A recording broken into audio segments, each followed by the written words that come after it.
ప్రజా పాలనతో పాటు రైతు ప్రభుత్వం కొనసాగుతుందని, రైతుల సంక్షేమానికి, రైతు సేవా సహకార సంఘం అభివృద్ధికి నిరంతరం చేస్తామని Tungaturthi single window chairman, DCCB director Gudpati Saidulu అన్నారు.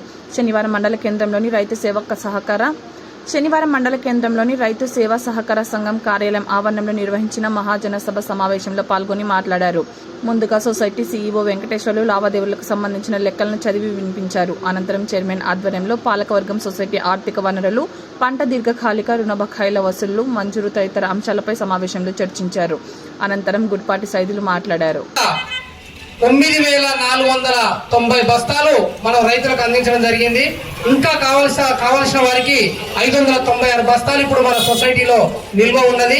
అంటే దాదాపుగా మనం ఒక యూరియానే 10,000 బస్తాల యూరియా తెచ్చి మనం ఈ సీజన్ లో రైతులకు ఇవ్వడం జరిగింది.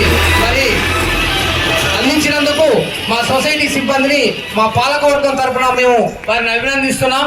ఎందుకంటే రైతులు వచ్చి ఎన్ని ఇబ్బందులు పెట్టినా సరే మాకు ఇక్కడ సొసైటీ సిఓ గారు కానీ, అదేవిధంగా మా స్టాఫ్ యాదగిరి కానీ, ఉమేష్ కానీ, మహేష్ కానీ మరి ఎంతో రైతులతోటి ఇబ్బంది లేకుండా వాళ్లకు సకాలంలో ఎరువులు అందించినందుకు మా పాలకవర్గం తరఫున వాళ్ళని అభినందిస్తున్నాం. రాబోయే రోజుల్లో కూడా రైతులకు ఎరువులు ఇచ్చే విషయంలో కానీ, లోన్లు ఇచ్చే విషయంలో కానీ మా సిబ్బంది మీకు అందుబాటులో ఉంటారని తెలియజేస్తున్నాం.